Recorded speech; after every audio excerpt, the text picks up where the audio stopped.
sabes mejor que nadie que me fallaste, que lo que prometiste se te olvidó. Sabes a ciencia cierta que me engañaste, aunque nadie te amara igual que yo. Tienes tú de razones para despreciarte, y sin embargo quiero que seas feliz, que allá en el otro mundo, en vez de infierno, encuentres gloria, y que una nube de tu memoria me borre a mí.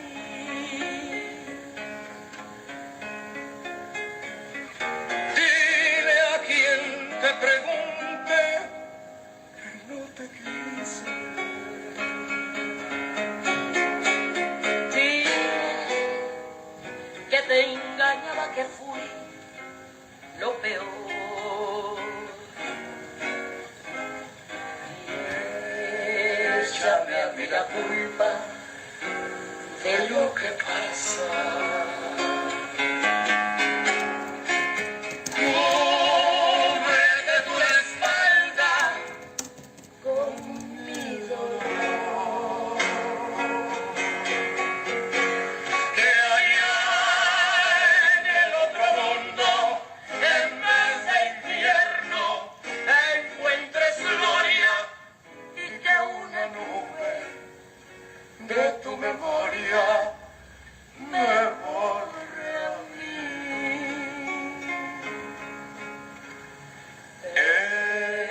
Échame a mí la culpa de lo que pasa.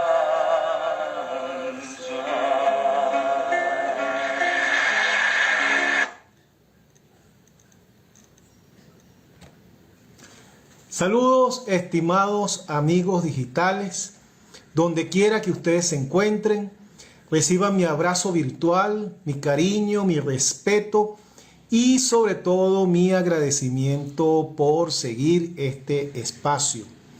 Mi nombre es José Ríos Lugo, soy comunicador social. Este espacio se llama En Conversación con Ríos Lugo y es una producción del portal informativo El Reporte Global. Escuchamos allí de fondo un tema maravilloso que particularmente a mí, bueno, me fascina. Lo escucho prácticamente todos los días en las 1001 versiones que hay de diferentes intérpretes. Les invito a que me digan por allí quiénes precisamente son los intérpretes de ese tema que escuchamos hace un momento. Un tema compuesto por el mexicano José Ángel Espinosa en el año por allá de 1958. Excelente. Creo que de hecho es uno de los temas más versionados en el mundo. Tengo que comprobar si eso es cierto. Bien, amigos, esto no es un programa musical, pero bueno, a mí me apasiona la música y uno coloca cierto fondo musical mientras espera a que se vaya conectando las personas. Mi invitado esta noche es el doctor Claudio Fermín, ampliamente conocido, un político de muchísima experiencia, sociólogo y, bueno, presidente en la actualidad del partido Soluciones para Venezuela. Muchísimas cosas que conversar con Claudio Fermín. Esperemos que podamos hoy sí establecer contacto con nuestro invitado, porque bueno, el día de ayer nos fue imposible conectarnos con Rafael Quiroz, el experto economista petrolero, que era nuestro invitado por cuestiones de internet, pues, ¿no? Por fallas en la conexión de internet, puesto que él está en el estado Táchira. Pero esperamos que hoy sí podamos entonces hacer contacto con el distinguido invitado de esta noche, el doctor Claudio Fermín, que ya lo vi por allí. Esperemos entonces que podamos establecer ese contacto y, bueno, conocer de su propia voz la opinión que tiene de los últimos acontecimientos que se han dado en nuestro país. Recapitulando un poco, la semana pasada fue designado el nuevo Consejo Nacional Electoral. Esta designación cayó muy bien en el país. Las personas que fueron designadas, por lo menos las que no son chavistas, son personas conocidas, reconocidas, ciudadanos probos, capaces, responsables, y muchos de ellos pertenecen a la sociedad civil. Entonces, bueno, eso fue muy bien acogido por la sociedad en general y también por la comunidad internacional. La comunidad internacional está viendo con buenos ojos la designación de ese nuevo Consejo Nacional Electoral. Estamos intentando conectarnos con nuestro invitado de esta noche, el doctor Claudio Fermín, presidente del partido Soluciones para Venezuela, político de amplia experiencia. Bueno, eso es un primer acontecimiento sumamente importante que debemos comentar.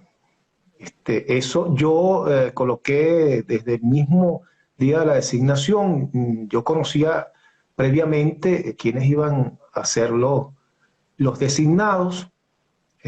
Bueno, nosotros los periodistas tenemos nuestras fuentes y nos dan esas informaciones. Incluso publiqué un tuit diciendo o señalando quiénes iban a ser designados y efectivamente fue así.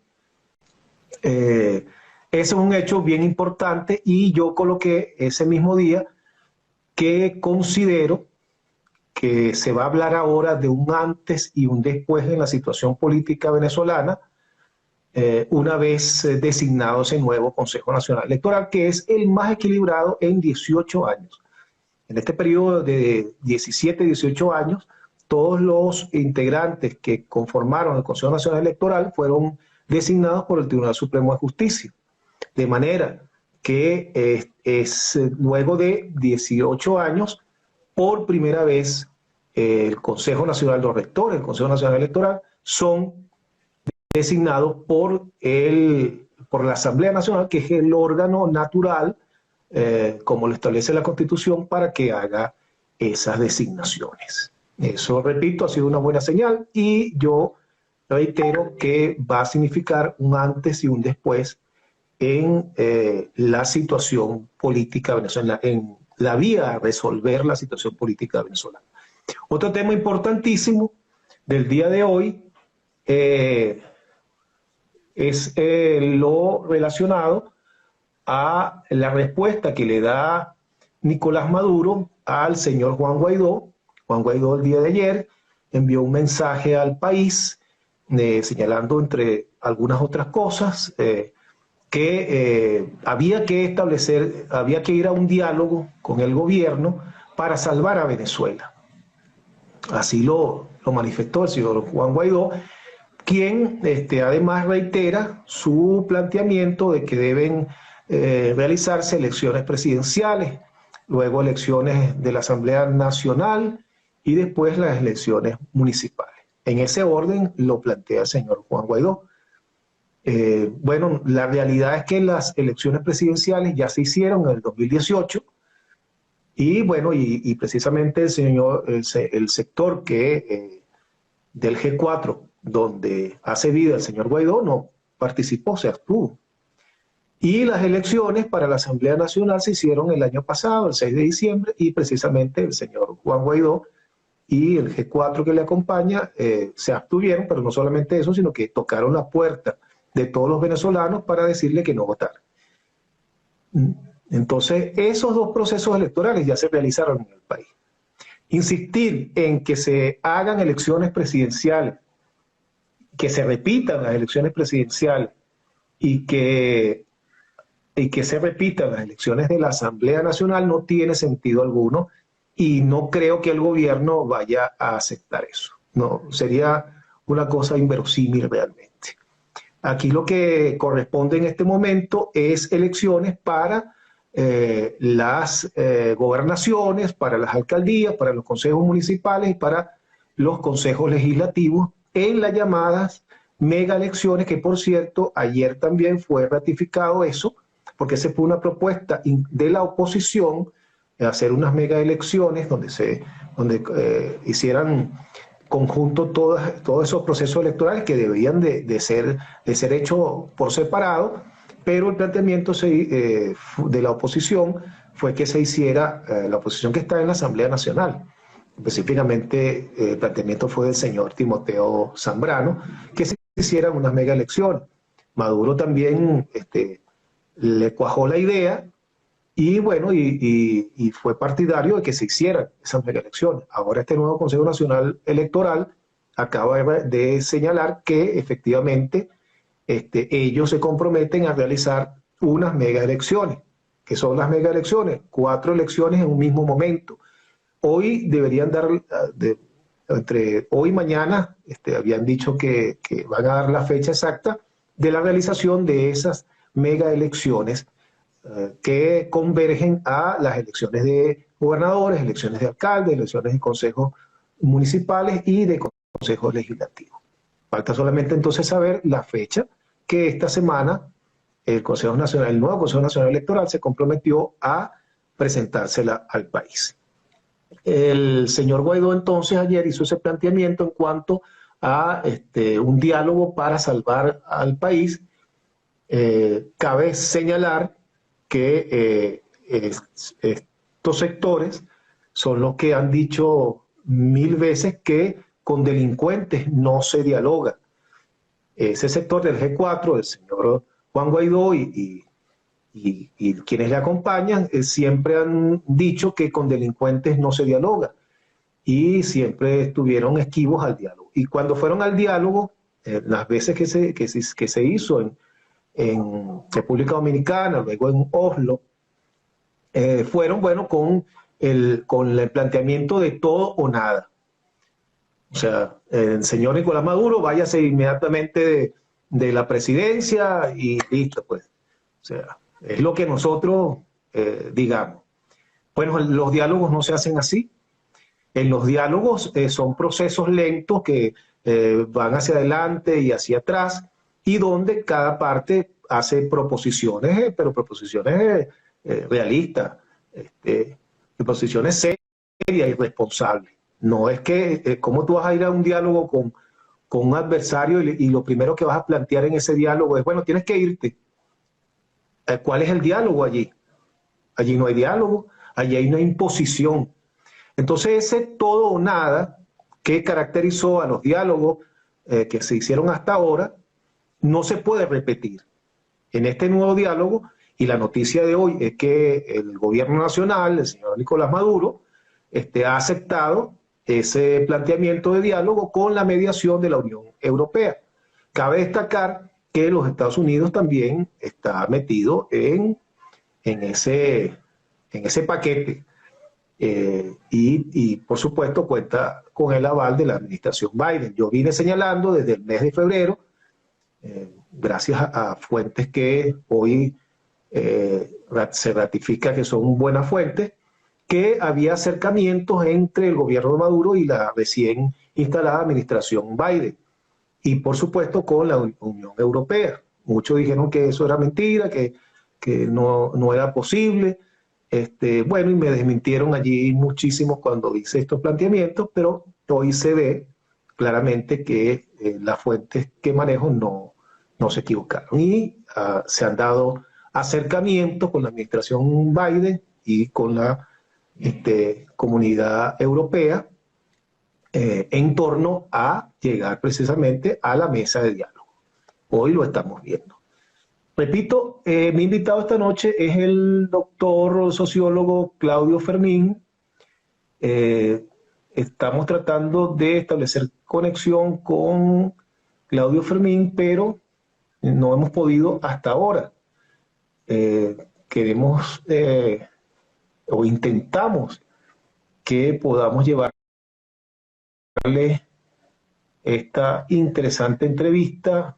Sería muy importante conocer la opinión de una figura de tanta experiencia en la política venezolana como es Claudio Fermín, porque además Claudio Fermín forma parte de la mal llamada mesita, o formó parte de la mal llamada mesita, que es en realidad una mesa de diálogo nacional, que valga mi reconocimiento a los partidos políticos y dirigentes que se atrevieron a dar ese primer paso en la búsqueda del diálogo y la negociación política cuando acordaron con el gobierno sentarse en la mesa de diálogo nacional. Recibieron toda esa batería, sobre todo de las redes sociales, de odio, de difamación, de descalificación, de llamarles alacranes, colaboracionistas, vendidos, porque se atrevieron a dar el paso del diálogo, que es lo normal en todo demócrata. Si usted es demócrata realmente, su apellido tiene que ser diálogo. El apellido de los demócratas es diálogo, negociación política y procesos electorales, participar en procesos electorales. Si usted no cumple con eso, usted no puede llamarse demócrata. Un demócrata que no dialoga, que no participa en procesos electorales, que no llega a acuerdos, no es un demócrata realmente. Entonces, bueno, estos sectores que participaron en la mesa de diálogo nacional, estos partidos políticos, Soluciones, Avanzada Progresista, el MAS, Cambiemos y otras organizaciones, dieron ese primer paso enfrentándose a esa maquinaria perversa y criminal, yo la califico así, de los laboratorios de guerra sucia que tiene los diferentes sectores. En este caso, los laboratorios del G4, es un grupo de laboratorios que se encargan de enviar una batería grande de tweets a través de robots, de los bots, los llamados bots, para tratar de posicionar una determinada matriz de opinión en la colectividad. Y entonces, bueno, lanzan 700.000 tweets atacando a estos dirigentes que se atrevieron a dar ese paso. Contra todo y casi contra todos, y arriesgando su prestigio político en eso. Bueno, luego de 2 años de haber dado ese paso valiente, que hay que reconocer que el país tiene en algún momento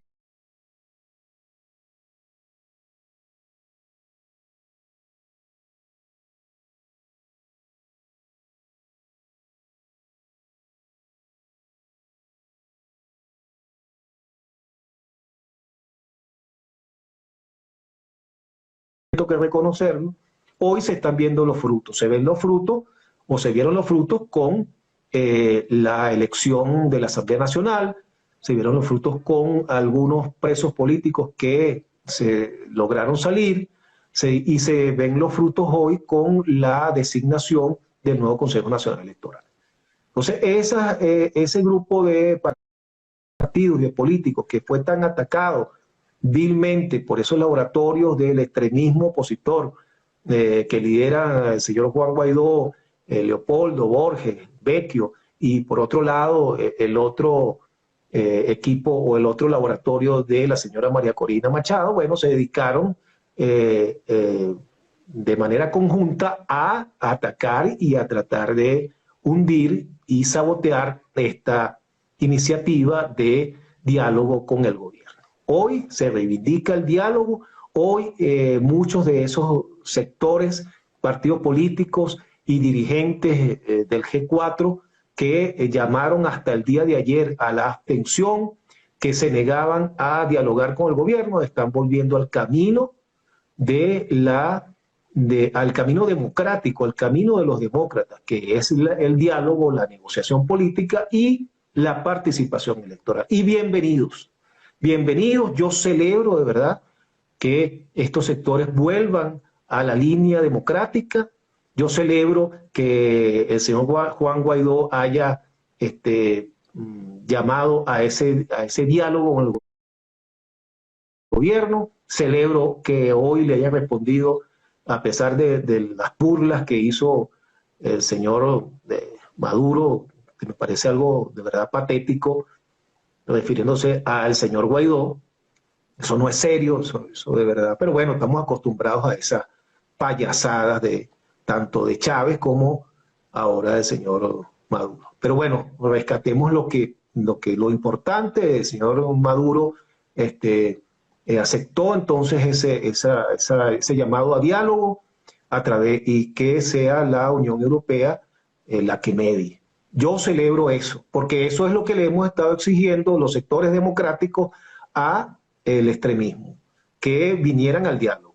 Bueno, ya vinieron, ahora no podemos tampoco atacar a esos sectores y rechazar su llegada nuevamente al camino del diálogo. Todo lo contrario, tenemos que abrirle la puerta a eso. Pero sí hay que advertir, es necesario advertir, y le digo al señor Juan Guaidó, mire señor Guaidó, si usted pretende ir a este nuevo diálogo con ese criterio de todo o nada, con un revólver o con la idea de poner un revólver en la sien del gobierno y decirle, bueno, te vas hoy y listo. Si usted va con esa intención, como fue en el pasado reciente, eso va a fracasar. Entonces, yo me permito como venezolano en mi derecho a pedirle, a exigirle que vayan a ese diálogo como se debe ir a un diálogo, con planteamientos concretos y realistas y no pretendiendo que el adversario dimita, que el adversario se rinda ante ti, porque eso no es diálogo. En el diálogo se negocia y cada parte va presentando lo que considera que debe acordarse y se empiezan a dar esas negociaciones. Es como la discusión de un contrato colectivo entre trabajadores y patronos. Se comienza con una serie de cláusulas y después esas cláusulas se van ajustando y la última que se discute es la salarial. Y se van llegando a acuerdos hasta que se llega al más importante, que es cuánto va a ser el incremento salarial. En este caso, el proceso debe ser así. Bueno, lo dicen los expertos. Yo no soy experto en negociación, pero sí leo, escucho y converso con expertos en procesos de negociación y todos señalan eso, pues, ¿no?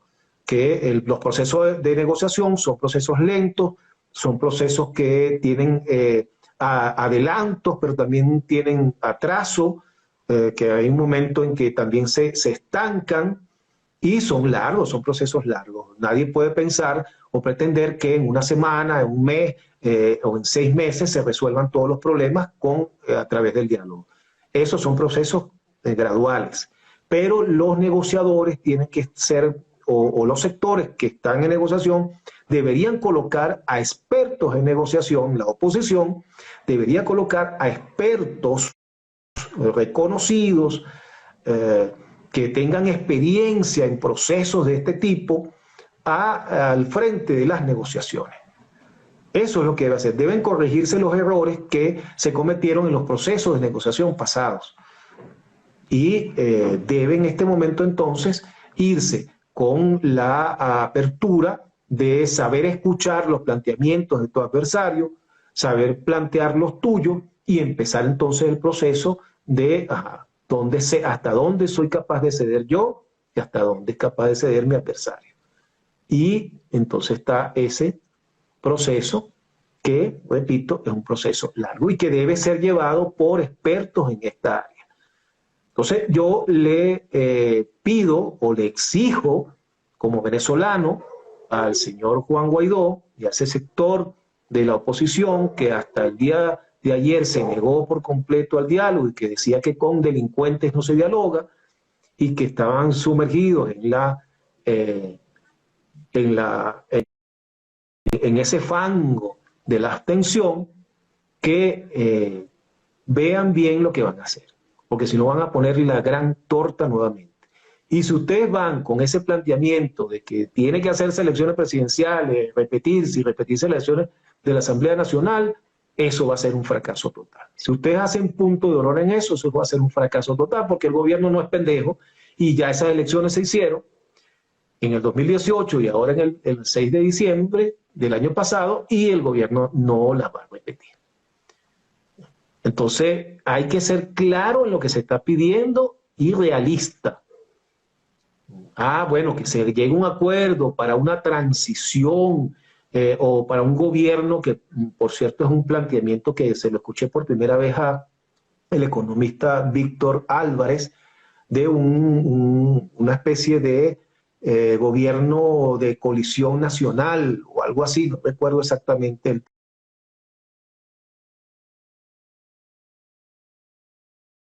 término que utilizó en su momento Víctor Álvarez, pero la idea era que se estableciera un gobierno mixto, una especie de gobierno mixto entre los sectores de la oposición y el gobierno nacional, y que eso diera pie a una transición, luego hacer unas elecciones con todas las prerrogativas que debe tener unas elecciones, y entonces sí definir entonces quién iba a ser el presidente de este país, luego de ese proceso de transición y de ese gobierno de unidad nacional. Eso se lo escuché por primera vez al economista Víctor Álvarez. Está por allí ya Claudio. Qué bueno que ya podemos hacer contacto con Claudio. Fermín, nuestro invitado de esta noche, político experimentado, sociólogo y actual presidente del partido Soluciones para Venezuela. ¿Cómo estás, Claudio? Buenas noches. Problemitas con la conexión, me imagino. ¿Me escuchas? No sé si Claudio me esté escuchando en este momento. Aquí se está reinterizando. Buenas noches, Claudio, ¿cómo estás? ¿Me escuchas ahora? Buenas noches, ¿cómo estás? Te escucho perfectamente. Ahora sí me escuchas. Perfecto. Yo igual bien. Te escucho muy bien. Se te ve muy bien, Claudio, se te ve bastante bien, risueño. Pareces un muchacho de 15. Un gran placer estar con tu audiencia. Así es. Ustedes? Aquí estamos esperándote. Estuvimos haciendo algunos comentarios previos mientras que pudiste hacer la conexión con nosotros. Pero bueno, queremos escucharte, queremos escuchar tu visión de lo que está sucediendo en el país. Y por supuesto, tenemos que comenzar, Claudio, con lo acontecido ayer y hoy. Y después lo acontecido también la semana pasada. Ayer el señor Juan Guaidó hizo lanzó un mensaje al país y entre muchas cosas que dijo y repitió lo de las elecciones presidenciales, elecciones de la Asamblea Nacional y de último por allá las regionales, planteó un diálogo para salvar a Venezuela con el gobierno nacional.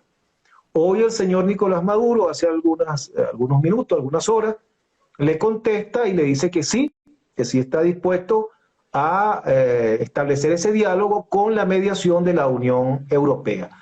¿Cuál es tu visión de esto que ha venido pasando en estos últimos días, Claudio? José, tú has sido un un observador, además has sido testigo, porque en tu labor de cobertura de noticias, en tu trabajo periodístico, has estado al lado de muchísimas situaciones y tú has palpado muy de cerca el debate de estos últimos años. Yo tengo varios años, no podría decir cuánto, pero son muchos años, planteando que los problemas que los venezolanos estamos padeciendo, que son muy graves hoy día, muy graves, pero que eran también difíciles hace 7 años, hace 10, hace 15, siempre he propuesto que la manera de enfrentar esos problemas es viéndonos la cara, los diferentes factores de la política, de la economía, del mundo académico, del mundo cultural y comunicacional, discutiendo nuestros proyectos, ponderando y sopesando los pros y los contras de cada alternativa que se ponga sobre la mesa. Siempre he sido partidario de ese debate constructivo. Y muy a mi pesar, José, tengo que admitir, tengo que reconocer que los planteamientos que he puesto sobre la mesa pues no han sido exitosos. En nuestro país lo que ha estado en boga es la confrontación extrema, lo que ha sido la estrategia de muchísimos sectores es la aniquilación del contrario, la pulverización de quien tenga una idea distinta. Así que yo he visto con profunda preocupación este extravío que el país ha llevado y cada quien siente que al poner al otro en evidencia, al señalar los gravísimos errores del otro, cada quien siente que se lleva una presea, que eso es un triunfo. Desnudar al otro con sus errores pareciera lo que satisface a algunos. Entonces, digo esto introductoriamente, José, porque desde esta perspectiva tú has de imaginar que yo me siento muy optimista, yo me siento muy complacido con lo que ha venido ocurriendo en el país en los últimos tiempos. Muchísimos sectores políticos, comunicacionales, académicos, religiosos incluso, se han despojado del chantaje que los extremos han querido hacerles, haciéndoles creer que si usted no se ciñe a uno de esos dos extremos, usted es un inmoral o usted es un vendido. Es decir, usted tiene que dejarse secuestrar por los dos extremos para tener algún valor en el mundo político nacional. Pues yo veo que eso ha ido cediendo, que esa ya no es la ley máxima y que se han venido abriendo caminos, nuevos planteamientos, como los del diálogo, los del entendimiento. Ahora, por supuesto, para usted dialogar, tiene que sentarse con alguien que piensa distinto de usted. Tiene que confrontar con alguien que tiene una idea contraria a la suya.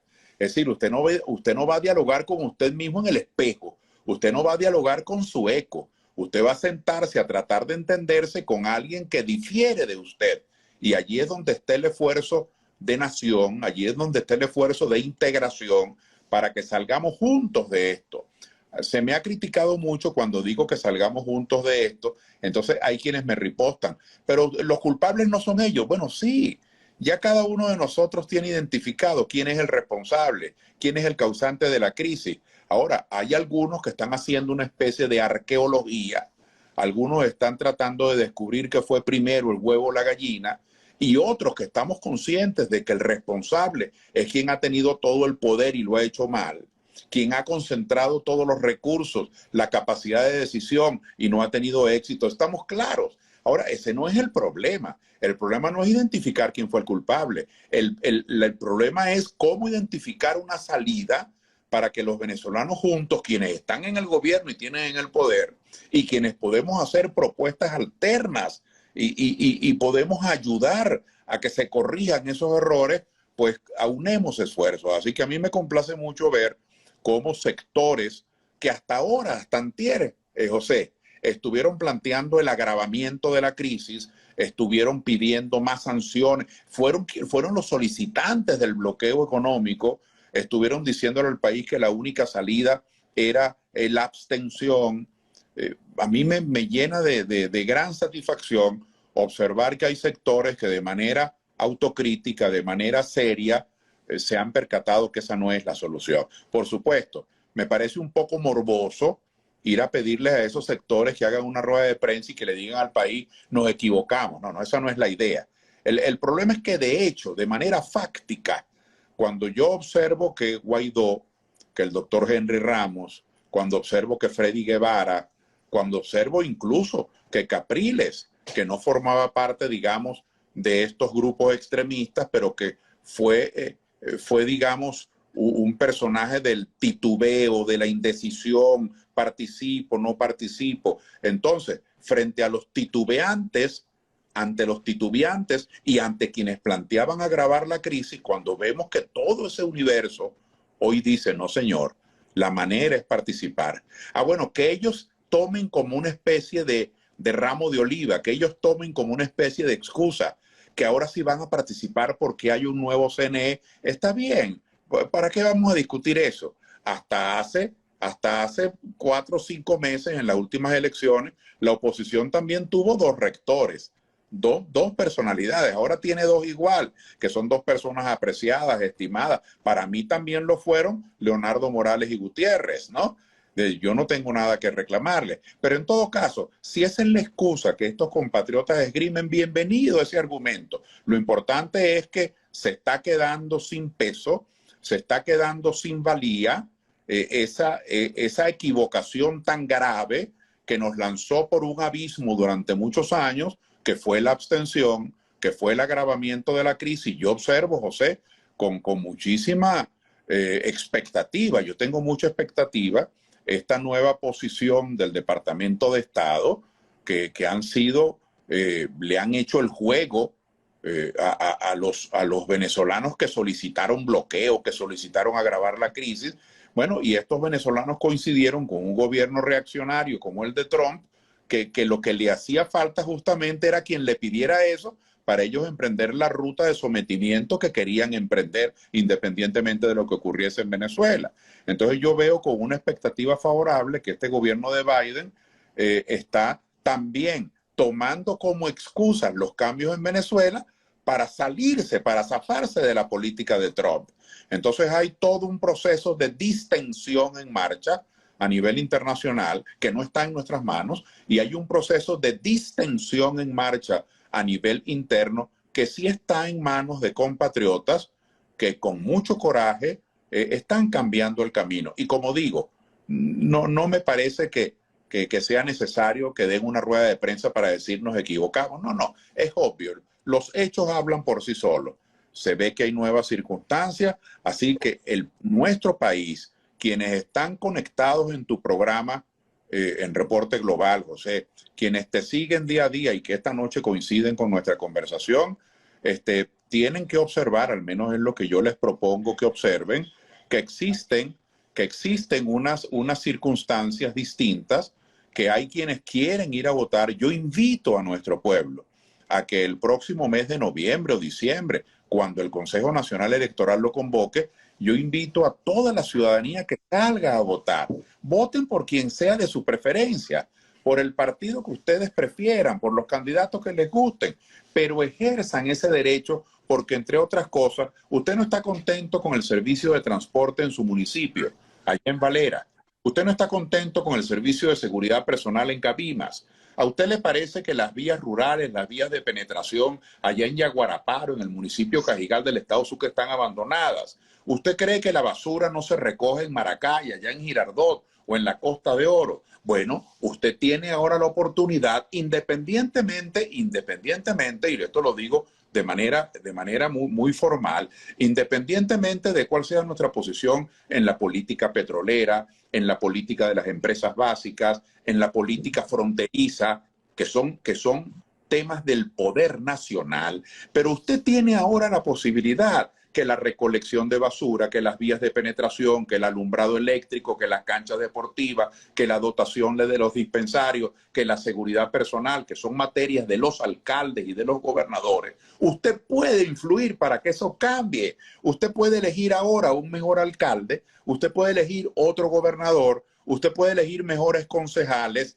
Esa es la posición que tenemos en Soluciones para Venezuela. Es decir, no llamamos al voto simplemente por un ritualismo, que creemos en el voto y creemos en la participación, pero es que en estas circunstancias el voto también nos puede proveer nuevos funcionarios que cambien unas políticas que están equivocadas. ¿Y por qué están equivocadas? Porque la mayoría de los alcaldes y los gobernadores hoy no están orientados al mejoramiento de los servicios públicos, sino que tienen unas políticas de comisariato político, tienen políticas para controlar, tienen políticas para beneficiar simplemente a la cuerdita, a los suyos, a los más cercanos. Tienen un criterio clientelar que a lo mejor está inspirado en la solidaridad, en el espíritu de cuerpo, pero que no tiene nada que ver con las necesidades de Venezuela.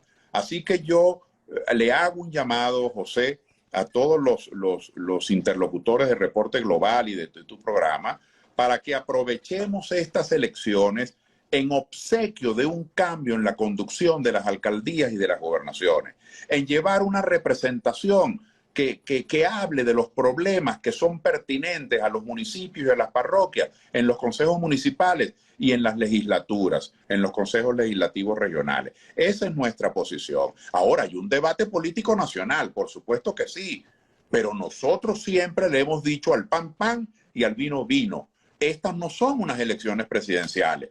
Nosotros podemos tener, como tenemos en Soluciones para Venezuela, una visión de protesta y de crítica frente a la orientación económica y frente a la orientación legislativa del gobierno nacional, pero eso no es lo que va a estar en juego en estas elecciones.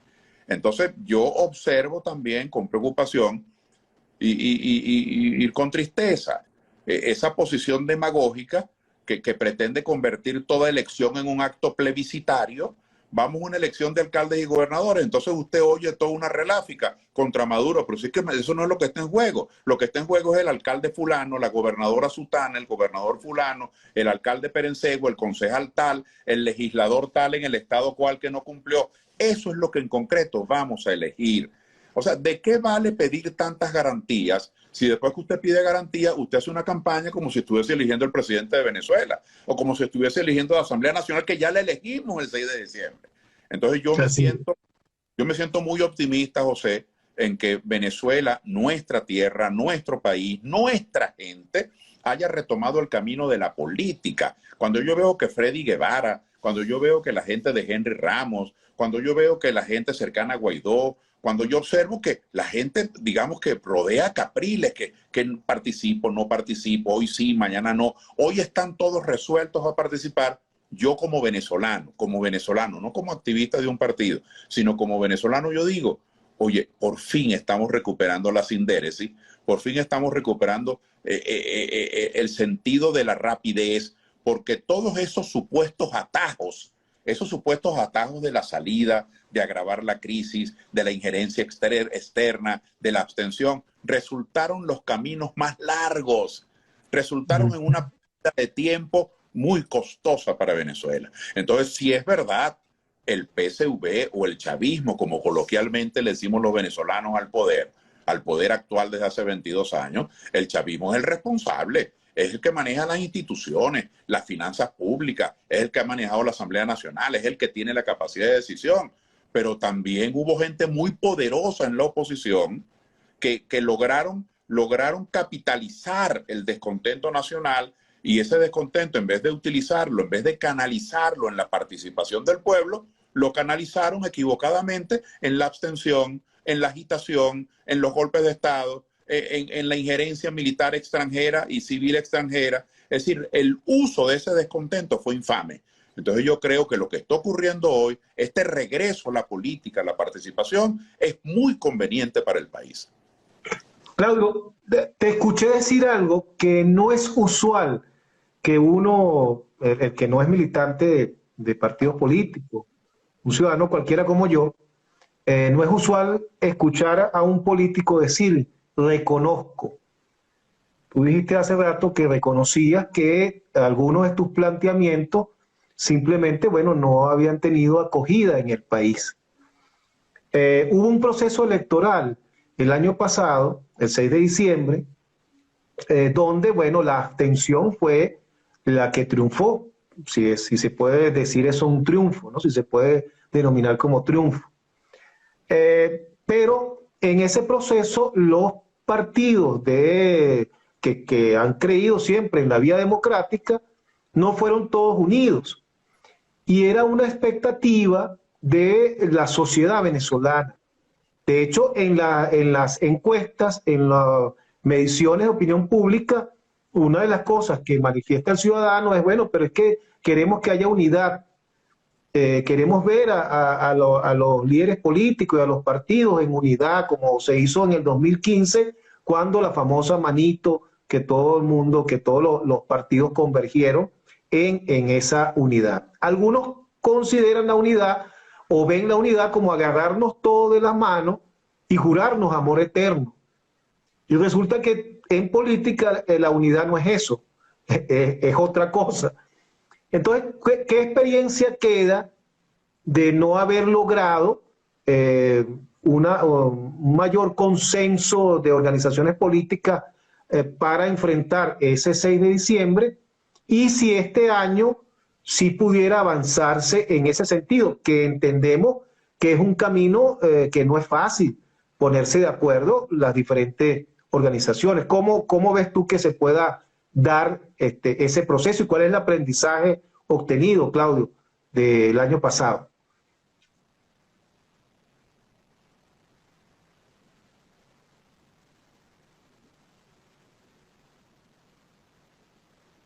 No sé si Claudio me está escuchando ahorita porque aquí está ralentizado el video. Yo no, en este momento no estoy escuchando a Claudio. La imagen está congelada. Vamos a esperar a que la conexión se establezca como debe ser, plenamente. Ajá. ¿Me escuchaste, Claudio, en los planteamientos? Es que se congela la imagen. Es un problema de la señal de internet. En este momento estoy viendo a Claudio, pero congelado, como una foto. Ahora sí. Ajá. Vamos a ver. Sí, hay aquí un problemita de conexión. Perdimos por un momento la conexión. No, se ve oscuro. No sé si Claudio me logra escuchar.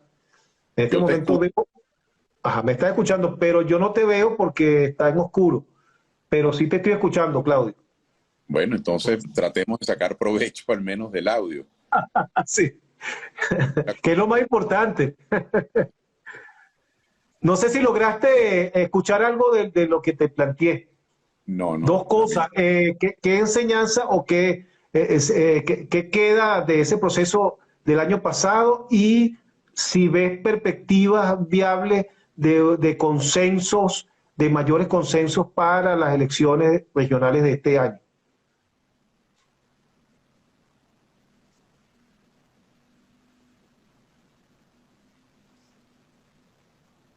Sigue reintelizado el video. Habíamos logrado tener audio, pero ya se fue el audio otra vez. Bueno, las cosas de nuestro país con el servicio de Internet, el peor servicio de Internet del mundo, lo tenemos hoy en Venezuela. Y nos pasan estas cosas.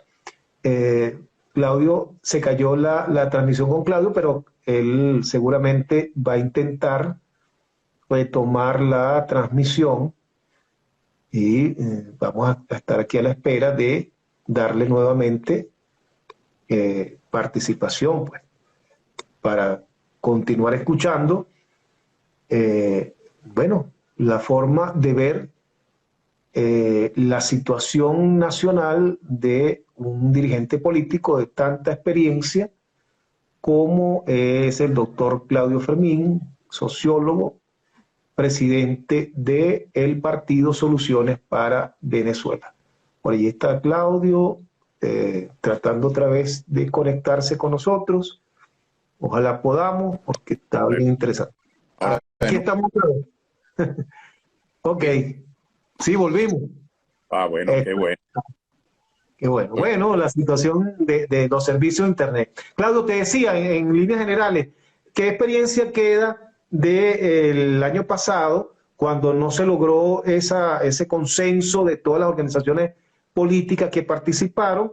¿Y qué perspectiva en ese mismo sentido de posibles consensos para candidaturas unitarias hay este año, visto que en las encuestas lo primero que dice el ciudadano es que queremos unidad, queremos algo así como la manito del 2015? Yo comparto ese criterio y nosotros en Soluciones para Venezuela compartimos ese criterio. ¿Por qué los venezolanos tenemos que estar dispersos en algo tan importante como son las rectificaciones que urgen en la política económica? ¿Por qué tenemos que estar cada quien por su lado en algo tan centrado como es promover cambios políticos? Yo creo en la unidad y lo digo además de manera testimonial. El 2005 yo hice una intensa campaña en obsequio de Manuel Rosales, quien era el candidato, y pues que yo tengo el honor, digamos, de coordinar. Hicimos esa campaña, ya yo era independiente, ya no estaba en mi partido de origen de toda la vida, que fue Acción Democrática, e hicimos campaña por Manuel Rosales, y nosotros no somos de un nuevo tiempo. Luego votamos por Capriles. Yo he votado por Capriles 6 veces, porque yo vivo en el municipio de Baruta.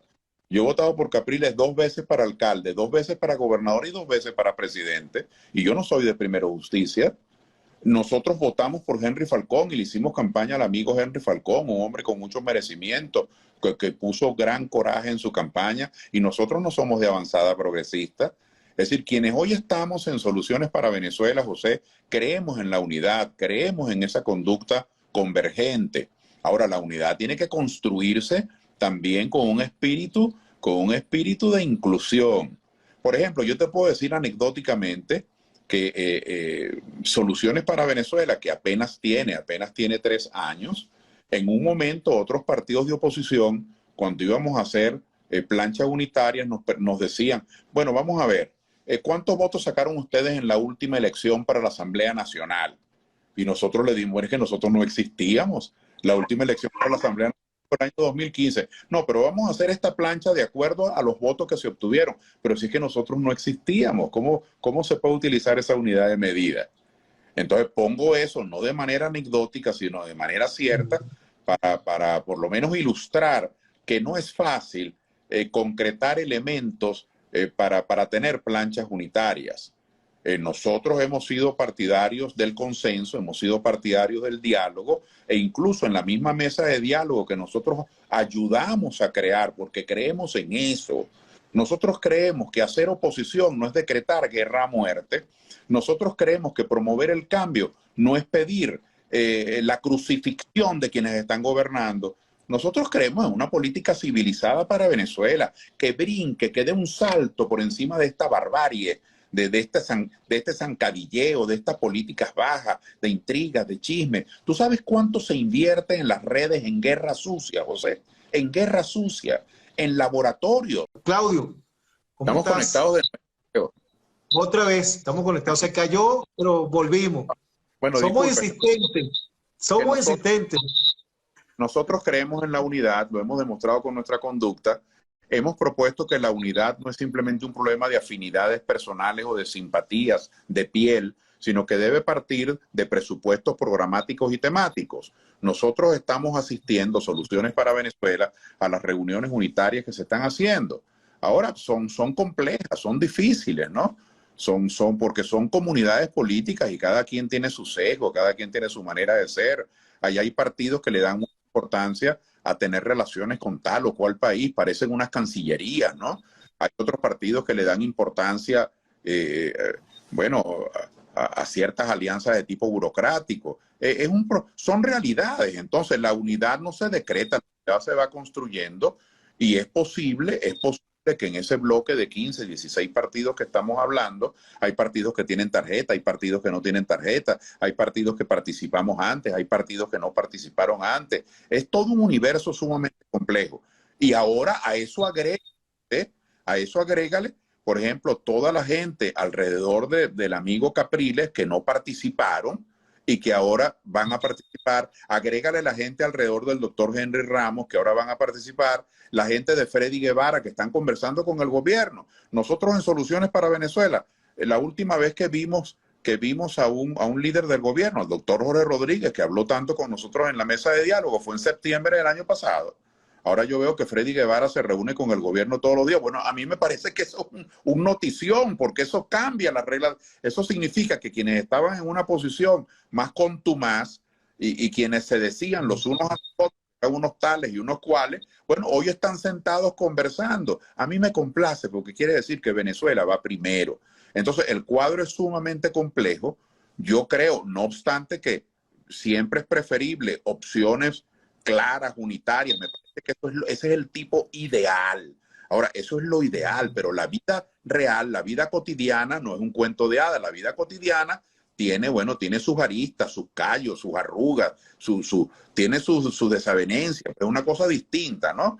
Entonces, pero es posible que hayan, así como en el pasado, recientemente en diciembre, el Partido Comunista de Venezuela, por ejemplo, o el PPT, por ejemplo, que forman parte del gobierno, forman parte del proceso chavista, bueno, sin embargo, fueron aparte, hubo tendencias distintas. Bueno, también a lo mejor eso se presenta ahora y es posible que también de los partidos que promovemos un cambio político, o como se dice coloquialmente, los partidos de oposición, es posible que en vez de ser un solo bloque haya 2 o 3 planteamientos. Yo no lo sé, no me gusta hacer adivinanzas ni hacer pronósticos, pero la verdad es que usted el televidente, el que está viendo el reporte global, el venezolano, usted es el tribunal, usted es el juez. Usted es el que va a tener allí en Marinitas, o en Los Teques, o en Río Chico, o aquí en Caracas, o allá en San Fernando de Apure. Usted es el que va a tener enfrente una cantidad de opciones. Y usted es el que va a poder decir libremente, caramba, se están postulando para alcalde, fulano, mengano, este me gusta, este no me gusta,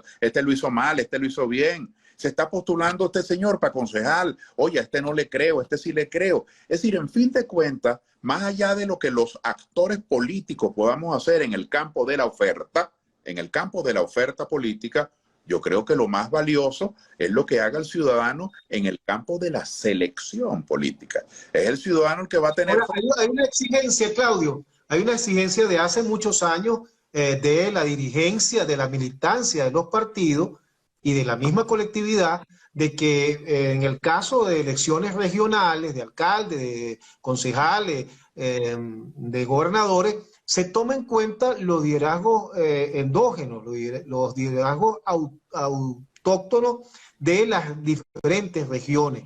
En el caso de Soluciones para Venezuela, ese criterio priva, darle prioridad a los liderazgos propios de cada región, Claudio.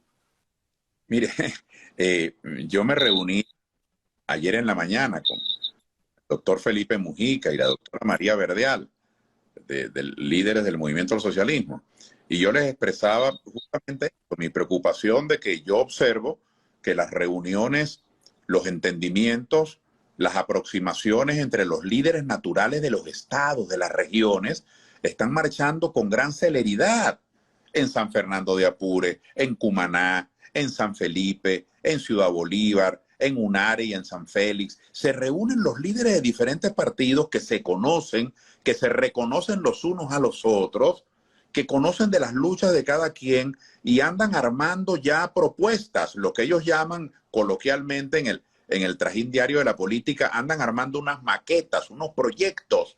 Eso va aceleradamente y sin embargo a nivel nacional las cosas van más lentas. Porque unas direcciones nacionales de unos partidos estaban esperando a ver quiénes iban a ser los rectores. Ahora hay otros esperando a ver si Capriles de verdad va a postular gente. Hay otros esperando a ver si Ramos y la AD de Ramos va a postular. Hay otros esperando a ver si verdad Guaidó y Freddy Guevara van a postular y si Leopoldo López le va a llevar la contraria o no. Entonces, cada quien a nivel nacional ponen la valla demasiado lejos. Están esperando unas variables que concurran, unas variables de nivel nacional para tomar decisiones. En cambio, a nivel local, van muy rápido. Ayer yo pude almorzar acá en Caracas con una comisión del Estado Apure. Vino el secretario general de Acción Democrática, Ulises Silva, el secretario general de Soluciones para Venezuela, Franklin Martínez, vino mi hermano Cheo, que está de secretario general de Cambiemos, vino Hendrik de Primero Venezuela. Todos ellos tienen una fórmula y están de acuerdo, pero están como engatillados esperando entonces que las direcciones nacionales resuelvan. Entonces, yo creo que tú has puesto el dedo en la llaga. El liderazgo natural en las bases, en los estados, yo tengo que hacerles una palabra de reconocimiento. Ellos han ido trabajando con mucha rapidez porque lo que está en juego es su vida. Lo que está en juego son las alcaldías de su pueblo. Lo que está en juego son los consejos legislativos de sus estados. A ellos les duele de manera directa. Es decir, para ellos no es simplemente la pieza en un rompecabezas nacional, sino que para ellos es su existencia. Es decir, la ciudad más importante de Venezuela es la ciudad donde cada quien vive. Usted podrá decir que demográficamente la ciudad más poblada es Caracas o Maracaibo. Usted podrá decir que la ciudad industrialmente más importante es tal. No, pero es que la ciudad más importante para cada quien es la ciudad donde uno vive. Entonces a los compañeros en cada rincón del país se les va la vida en esto. Ya tienen muchas fórmulas y lo que estamos atrasados es a nivel nacional. Es a nivel nacional donde están algunos compañeros que me quiere, no me quiere, lo hago, no lo hago. La indecisión está cabalgando. Y ayer o antes de ayer, José, yo leía una noticia conforme a la cual los nuevos rectores van a convocar estas elecciones muy pronto, a lo mejor para finales de octubre o noviembre. Bueno, ya mayo se nos fue, ya estamos a mitad de mayo, ahí tenemos a junio. Entonces, junio, julio, agosto, septiembre, octubre, si las elecciones son la primera semana de noviembre, solo quedan 5 meses de campaña. Eso es nada. 5 meses de campaña puede ser mucho para una gente que esté forrada en dinero, para una gente que esté financiada desde el exterior, para una gente que use los fondos públicos, pero para el común de los dirigentes y activistas políticos, que dependen es de la visita casa por casa, de las visitas a las comunidades, de llamar a un amigo periodista para pedirle que por favor le saque una nota de prensa, de hacer cola para que lo entrevisten a uno en un programa de radio. Es decir, el común de la actividad política es una actividad artesanal. Son muy pocos los que tienen fondos para pagar asistentes Entonces, mientras la campaña se breve, es necesario entonces tomar decisiones muy rápido. Por eso yo creo que vale la pena darle mayor peso, mejor ponderación a las decisiones que se están tomando a nivel local, porque allí es donde están saliendo los liderazgos naturales. Esta no es una elección para elegir presidente de Venezuela. Esta no es una elección para dirimir quién es el partido más importante de la oposición. Eso no es verdad. Esta no es una elección plebiscitaria para que Maduro se vaya o se quede. Eso no es cierto. Yo siempre le he dicho la verdad a la gente. Esta es una elección para escoger alcaldes y gobernadores, para escoger concejales y legisladores regionales. Entonces yo creo que la primera mirada tiene que ser puesta sobre los líderes naturales, y esos líderes naturales de carne y hueso se están poniendo de acuerdo en los estados. Así que yo creo que lo importante es prestarle atención a esas coincidencias y bueno, trabajar ahora. Pero saludo con optimismo que haya gente regresando al redil del voto, de la democracia, de la contienda pacífica. Si nosotros queremos... Claudio, fíjate, pero hay una realidad, Claudio. Hay una realidad que la reflejan los estudios de opinión, todos los estudios de opinión. El partido político que tiene hoy más aceptación o más seguidores es el PSUV. Todos los partidos de oposición juntos no llegan en su conjunto a acercarse al PSUV como organización política. Eso es una realidad. La otra realidad es que el liderazgo tradicional político no está siendo reconocido hoy por la ciudadanía. La ciudadanía manifiesta que no tiene confianza en los líderes tradicionales que hasta ahora han estado dirigiendo la oposición. Hay desconfianza, es lo que dice la ciudadanía. Ahora, se echó el agua a la tierra con lo de la abstención. Hubo quienes se dedicaron a promover la abstención, a sembrar la abstención, a inocular la abstención en el venezolano. Se trabajaron, hasta el año pasado fueron tocando la puerta de los ciudadanos para decirles, mire, no vote, no se le ocurra ir a votar allá el 6 de diciembre. dirigentes políticos, que todos sabemos quiénes son. Ahora, ¿cómo se recoge esa agua derramada en la tierra? ¿Cómo ahora se logra ese fenomenal reto de motivar al ciudadano a la participación electoral? ¿Cómo se logra eso, Claudio? Mire, el Partido Socialista Unido de Venezuela es un partido muy importante. Lo que estoy diciendo pareciera un lugar común, pero yo lo quiero reiterar, es un partido muy importante por varias cosas. Es un partido muy importante, primero porque es el partido de gobierno, es el que toma las decisiones. Y segundo, es un partido muy importante porque es un partido que hace política. Es un partido que llama a votar. Es un partido que llama a participar. Ahora imagínense ustedes, el Partido Socialista Unido de Venezuela, que tiene todo el poder y que llama a votar y a participar con todas las herramientas e instrumentos que tiene en sus manos, ha ido bajando el respaldo. Tenía un techo de 6 millones de votos. La última vez cuando el presidente Hugo Chávez se postuló, sacó más o menos 6 millones de votos, pero eran 14 millones de electores. La primera vez cuando el presidente postuló, sacó más o menos 6 millones de votos, pero eran 17 millones de electores. La segunda vez cuando el presidente Maduro se postuló, sacó más o menos 6 millones de votos, pero eran 21 millones de electores. El Partido Socialista Unido de Venezuela ha tenido un techo de 6 millones que ahora lo bajó a 4 millones. Entonces, un partido llamando a votar y que va bajando es, por supuesto, el partido más importante. Además, tiene otra razón que para mí es la primordial, por la que es muy importante, porque están afiliados centenares de miles de venezolanos que hay que escuchar.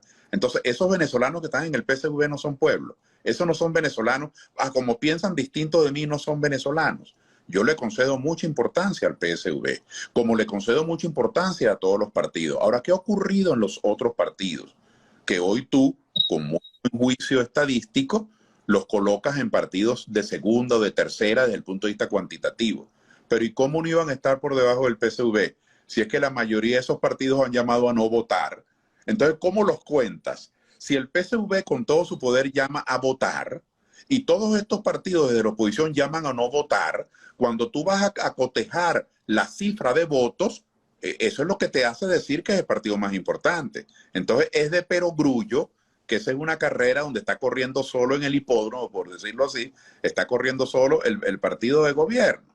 Entonces, en este sentido, yo creo que va a ser muy importante para la vida política venezolana esta extinción de manera, lástima que de manera lenta, pero yo creo que es de manera sólida, la extinción de la abstención. Aquí se creó una fenomenología extraña. Los venezolanos por mucho tiempo, yo todavía recuerdo con alegría la primera vez cuando fui a votar, era un orgullo poder votar, tener derecho a elegir. Entonces aquí hace algunos años hay una élite política extraviada, equivocada, forrada en millones de dólares que paga laboratorio, que tiene manera, aunque es de oposición, ha venido controlando buena parte de la opinión pública y ha logrado fijar un nuevo valor, que yo lo llamo antivalor. Aquí hubo una élite de oposición, pero con muchísimos recursos financieros y con mucho poder propagandístico, bueno, que prácticamente sembró un nuevo valor. El nuevo valor es que gente que te dice, no, chico, Ríos, yo no voto, yo soy una persona honesta, a mí no me falta el respeto pidiéndome que vaya a votar. Yo soy una persona honesta, yo no voto. Es decir, resulta que aquí la nueva manera de ser honesto es no votar.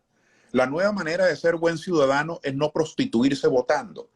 Entonces, ese antivalor es lo que se ha llevado en los cachos, ha ejercido un efecto ancla, en vez de ejercer un efecto boya, ejerció un efecto ancla en la oposición. Aquí el primer gran secreto, la primera gran arma secreta del gobierno para haber ganado las últimas elecciones, no ha sido, que lo ha hecho, pero no ha sido el ventajismo. La gran arma secreta del gobierno en las últimas elecciones son los opositores que han llamado a la abstención. Pero ¿y cómo no va a ganar una y otra vez un gobierno donde los principales, los que tienen las principales herramientas comunicacionales llaman a la abstención? Y logran sembrar un nuevo antivalor. El que vaya a votar es un colaboracionista. El que vaya a votar es un sinvergüenza. Imagínate tú eso. Entonces, la gente que respeta a su hija y que tiene buena relación vecino, el señor que dice, no, yo quiero votar, pero mi hija va a creer que yo soy un sinvergüenza, mi vecino va a creer que yo me vendí. Entonces, esa coerción, o ese chalequeo, como dirían algunos en lenguaje callejero juvenil, pero esa coerción moral ha sido muy importante, que hay mucha gente, miles, centenares de miles que no fueron a votar para no perder el cariño de sus hijos, de sus familiares, o para no ser incluidos en una lista de despreciables, en un paredón de fusilamiento que tenía la campaña de la abstención. Entonces, eso está cambiando. Por eso es que yo creo que las realidades de los partidos políticos van a cambiar en los próximos 2, 3, 4 años. Y luego, en relación a lo de la desconfianza, yo no creo. Yo creo que la desconfianza es muy publicitada, muy publicitada. Pero, por ejemplo, nosotros en Soluciones para Venezuela, que trabajamos con los tocones de las uñas, que mucha gente no sabía ni siquiera dónde estaba la tarjeta, porque es un partido nuevo. Bueno, nosotros obtuvimos 100.000 votos, son 100.000 personas que confían en lo que nosotros planteamos. Los amigos de Acción Democrática obtuvieron 430.000 votos. Bueno, son 430.000 personas que confían en lo que ellos plantearon. Mis compañeros del MAS obtuvieron 77.000 votos. Son 77.000 personas que confiaron en lo que ellos plantean. Ahora, esos millones que se abstuvieron, ¿en quién confían? O sea, ¿quién los va a tomar para sí? Leopoldo López va a decir que son de él. María Corina Machado va a decir que esos 8 millones de abstencionistas son de ella. Ledesma va a decir que son de él. Todos sabemos que eso es un acto de manipulación. Nadie sabe de quién son. Entonces, la desconfianza, hay una crítica, bienvenida crítica, en los sectores políticos, porque los sectores políticos tenemos que estar vigilados por la comunidad.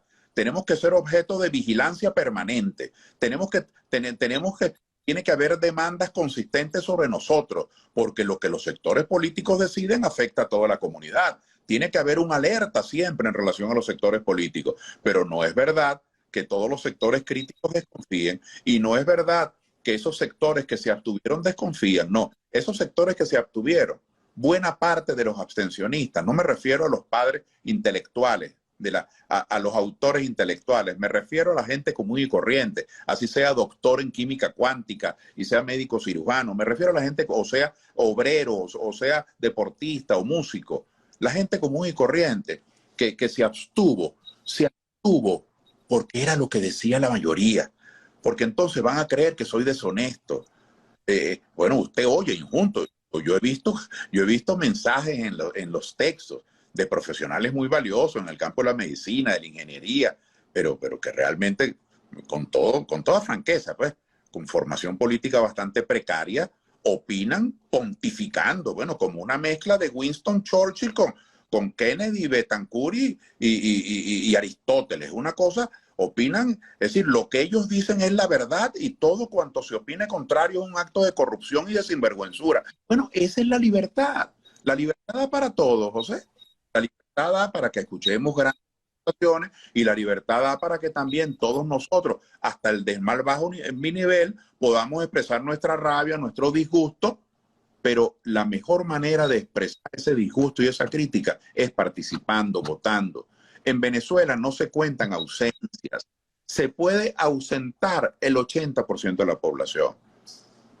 Puede ir a votar solo el 20% de la población. Eso es lo que vale, porque en Venezuela se cuentan presencias, se cuentan votos. Ah, que eso no es justo. Reformemos la Constitución y hagamos como hacen otros países. Yo lo propuse en la Asamblea Constituyente del 99. Hagamos como se hace en otros países, que si un presidente no obtiene más del 50%, hay que ir a una segunda vuelta. Ah, bueno, pero eso que a mí me parece que es lo correcto para que haya mayor representatividad, pero eso no está en la Constitución venezolana ni en nuestras leyes electorales. Entonces, nosotros tenemos derecho a reformar esa Constitución, tenemos derecho a mejorarla. Esa Constitución fue hecha para la realidad de 1999, de hace 24 años ya, con otras circunstancias no solamente cronológicas, sino políticas. Esa Constitución habría que mejorarla, porque toda obra humana es perfectible. Y una de las cosas que hay que mejorar en esa Constitución, en mi opinión, es introducir la segunda vuelta. Pero mientras eso no sea materia legal, en Venezuela, si el gobernador de tal estado es electo y solo fueron a votar 20% de los electores, y el gobernador vecino fue electo y fueron a votar el 80% de los electores, ese gobernador no tiene más atribuciones que el otro, no es más gobernador que el otro. Entonces, toda la promoción de la abstención fue enfermiza, fue contaminante. Toda la promoción de la abstención maleducó al país, le hizo creer al venezolano abstencionista que él era un... Bueno, yo me conseguí una persona muy amiga a quien le tengo mucho afecto y mucho cariño, que en las últimas elecciones presidenciales, cuando yo respaldé a mi amigo Henry Falcón, al doctor Falcón, que estaban candidateados Falcón, Bertucci y Maduro, y perdimos, pues ganó el presidente Maduro las elecciones, me encontré con este amigo y me dijo, exultante, me dijo, ganamos, lo raspamos. ¿Y cuál fue tu candidato? No, es que la abstención. Y con gran alegría, él no lo dijo por chocancia, él dijo, ganamos, él se sintió ganador. Convencido, lo digo convencido. Lo dijo convencido, y a mí me da un gran dolor esa ingenuidad. ¿Ganador de qué? No ganó nada. Por lo contrario, lo que permitió fue que se impusieran unas tesis distintas a las de él. De tal manera que yo veo que la abstención está entrando en barrena. Eso es lo que dice la conducta de Freddy Guevara, de Guaidó, de Ramos, el doctor Capriles. La abstención, la indecisión, el carácter dubitativo en relación a las elecciones está entrando en franca barrena. Yo hago votos para que eso se extinga, porque el que la abstención desaparezca significa que todo el mundo va a ir a votar sin ser sancionado moralmente, sin que nadie lo señale con el dedo. Y vaya a votar por el que usted quiera, tiene diferentes opciones. Ahora, yo nunca he creído en los... Claudio, fíjate, algunos ya empiezan a vender la idea como una idea salomónica, como una salida salomónica, como una salida con un fast track, como la salida rápida, esa que vienen vendiendo de hace tiempo, el referéndum revocatorio que solo puede ser activado a partir del 10 de enero del 2022. Pero ya desde ahorita empiezan algunos sectores a vender eso como la gran salida a esta situación. ¿Cómo observa Soluciones para Venezuela la posibilidad de convocar el año que viene a un referéndum revocatorio? ¿Ustedes son partidarios de eso? ¿Cómo lo observan? ¿Cómo lo ven? Mire, nosotros en Soluciones para Venezuela hemos siempre tenido en nuestra mente una estabilidad política, en nuestro horizonte del país, un país en armonía, es decir, un país democrático, debate, con crítica, un país vivo, un país dinámico, pero un país en armonía. Nosotros en Soluciones para Venezuela preferimos la cooperación al conflicto. Nosotros somos un partido que activamente buscamos promover la concordia, no la discordia. Somos convencidos que este conflicto que se ha instalado en Venezuela, independientemente o además del mal gobierno, además de los errores, además de la corrupción, además de la arbitrariedad, además de todo ese inventario que podríamos hacerle de errores al gobierno. Algunos ponen énfasis en una cosa, otros ponen énfasis en otro. Mire, nosotros creemos que Venezuela merece un mínimo de estabilidad. Y hay gente que cuando lo oye a uno, dicen, caramba, pero este hombre como que está con el gobierno. ¿Cómo vamos a querer estabilidad? Aquí lo que necesitamos es que se arme un zaperoco, que haya un complot, que esto implosione. Y a mí me parece un disparate. Mire, si en Venezuela continuamos, olvídate que el presidente es Maduro, o Capriles, o Leopoldo, o María Corina, o Henry Ramos, ponga el presidente que usted quiera, el que sea de su gusto. Pero si ese gobierno es un gobierno basado en la conflictividad permanente, mientras en Venezuela exista conflictividad permanente, mientras Venezuela sea un verdadero saltapetes como es hoy, a Venezuela no vendrán inversiones. No habrá inversiones en construcción, no habrá inversiones en turismo, no habrá inversiones en petróleo, no habrá inversiones en empresas básicas de aluminio, en empresas del hierro, no habrá inversiones en manufactura, no habrá inversiones en comercio. Y si no hay inversiones, José, no hay puestos de trabajo.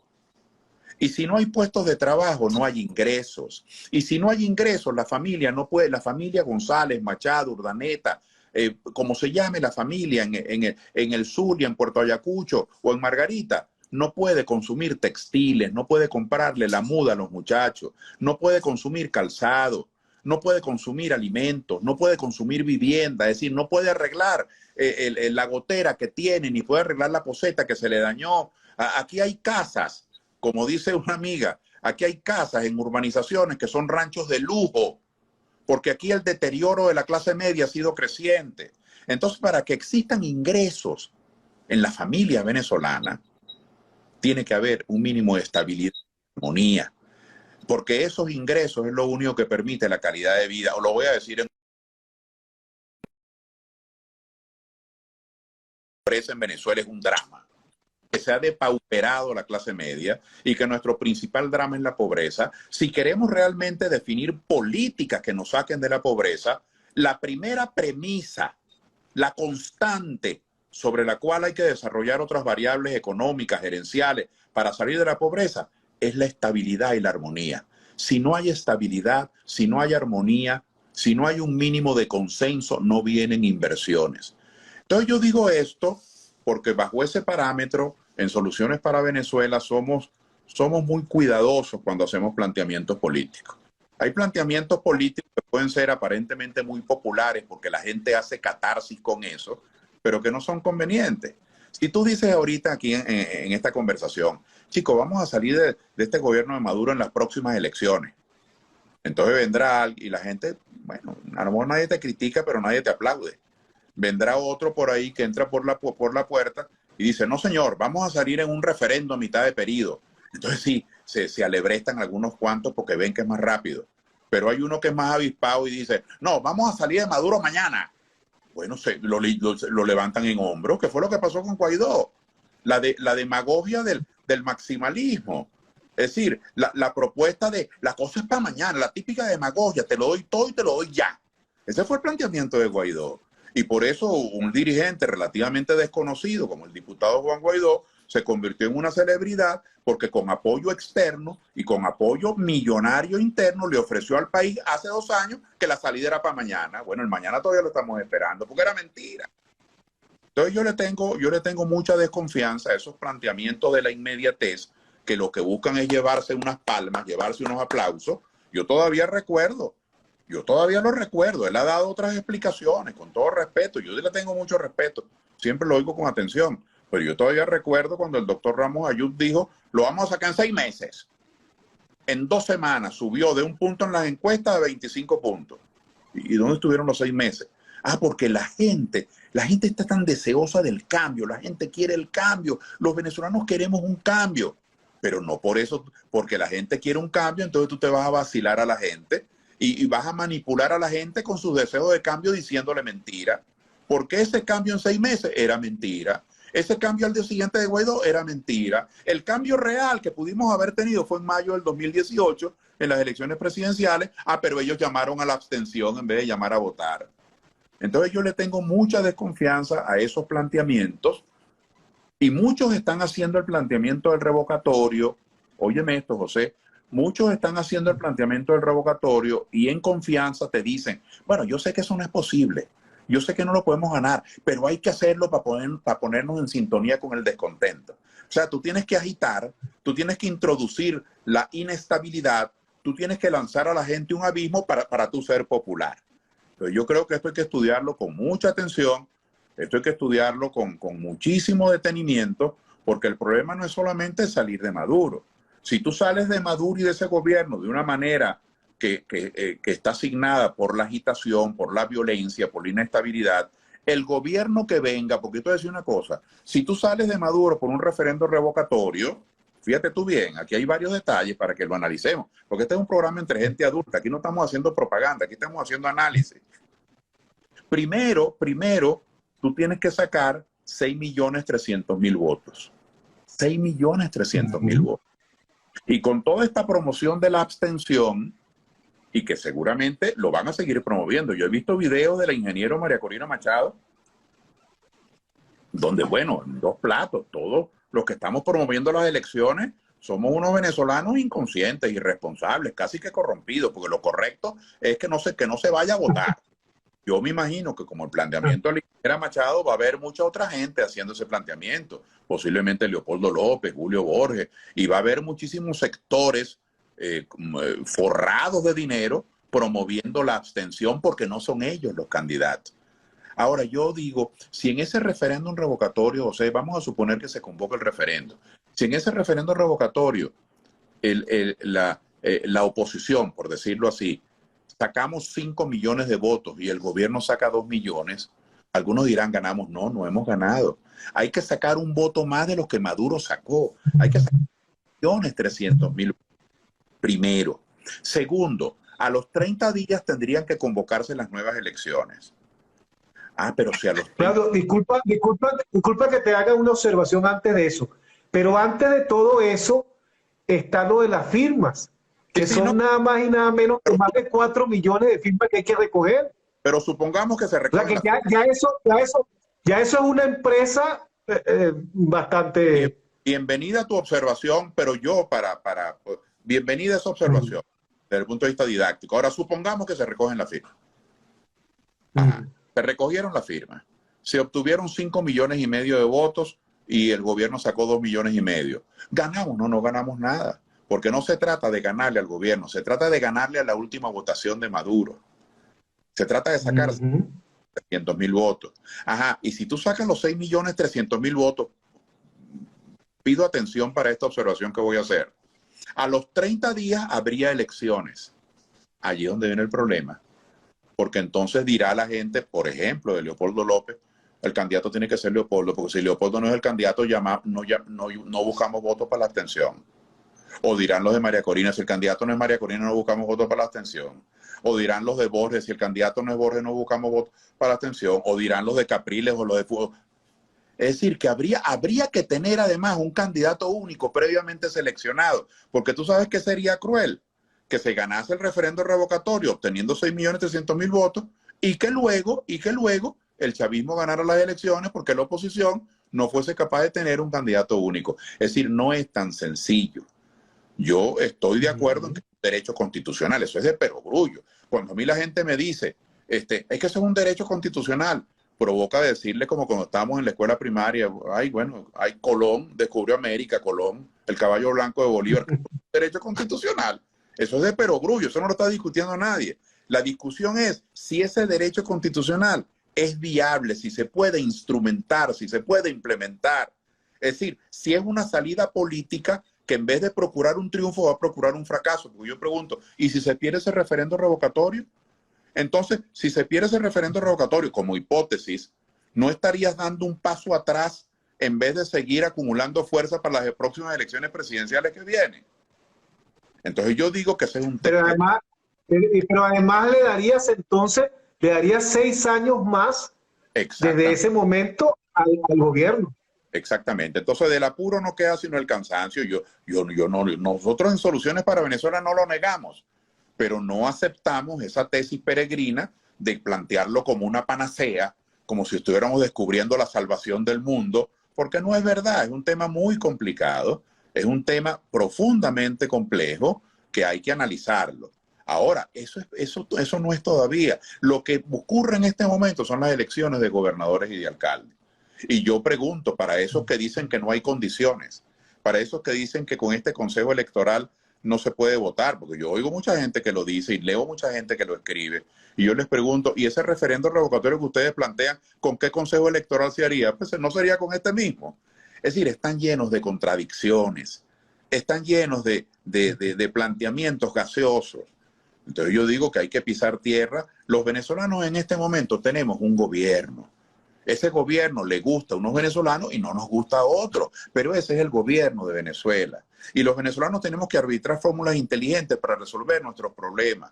Ahora, la fórmula inteligente para resolver nuestros problemas no es la extinción del otro, no es la aniquilación del contrario. Entonces el gobierno que venga, por ejemplo, de esos que plantean el referendo revocatorio, el gobierno que venga, su primera tarea va a ser perseguir chavistas.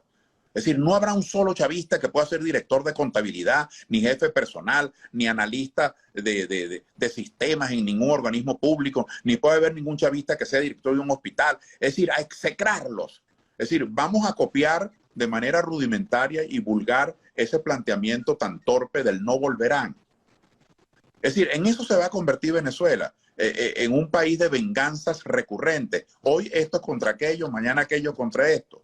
Es una lástima. Por eso nosotros en Soluciones para Venezuela creemos en la construcción de un país distinto, creemos en el diálogo, creemos en la convergencia de criterios, creemos en el debate duro, en el debate político serio, franco, pero creemos que el objetivo del debate es tratar de llegar a acuerdos, porque si el objetivo del debate es un diálogo de sordos, es nunca estar de acuerdo, entonces ¿para qué debatimos? Ni siquiera iniciemos el debate. El objetivo del debate tiene que ser descubrir puntos de aproximación, descubrir espacios de convergencia y descubrir cómo los venezolanos, dentro de pareceres ásperos y contrastantes que teníamos al principio, al final en un debate podemos encontrar un camino común. Ese tiene que ser el objetivo de un debate sano, de un debate higiénico, racional.